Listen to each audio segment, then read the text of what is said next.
Yeah, we do, and that's, well, I just gave you several examples of how we get student input. Although, as I said too, I'm open to new ideas to doing that. I think it's probably something we don't do enough of, you know. I think we do probably a stronger job of getting input from teachers. Is probably the biggest group, our faculty and our staff. We get a lot of input from our faculty and staff in a variety of ways around the decisions that we make. With parents, we will get information from PTA often. I'll talk to parents from PTA meetings about changes that we're looking at or ideas that we have. We can also send out surveys to parents as well to get feedback from them. And as I mentioned, working through the SCA for students. So we do look to get input from a variety of folks, although again, I would admit that there are areas where we probably could get more input, particularly from the students. Hi, my name is Edwin Chen, and this is Jack Child, and we both represent the Innovators team. And our question was, who has the ultimate veto power?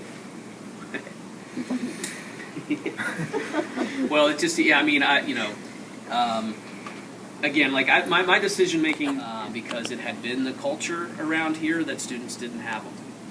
There were concerns around safety or this and that, but you know, when it came down to it, we as a team, and I ultimately made a decision, we're going to try it. We're going to let kids cafeteria, and at the start of the school year, in an effort to sort of make sure that the cafeteria noise wasn't too loud for folks in the cafeteria as well as classrooms around the cafeteria, we sort of looked into purchasing this cafeteria noise monitor. And it's sort of like a traffic light. Some of you may remember seeing it or not, because I presented the rationale. We talked about it collaboratively in our admin meeting. We discussed the pros, the cons, what would this do.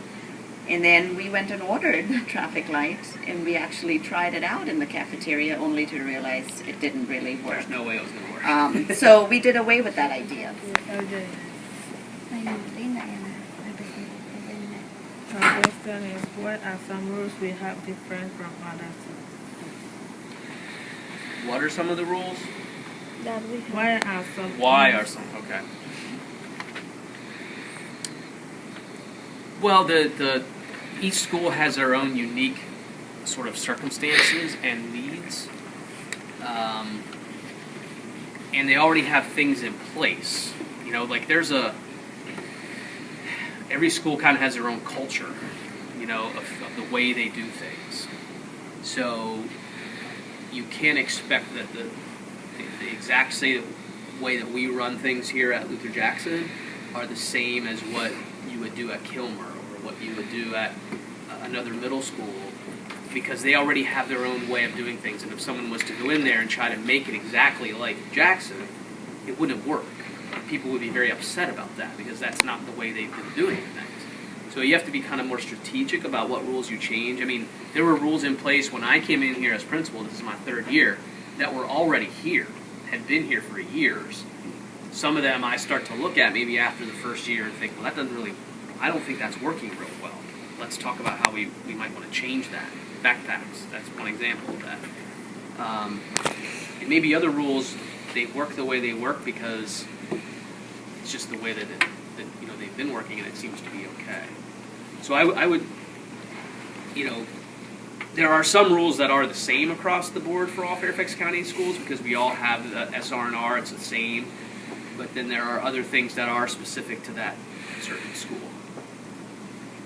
And we're a very, unique middle school in Fairfax County, given that we have a very historic school building.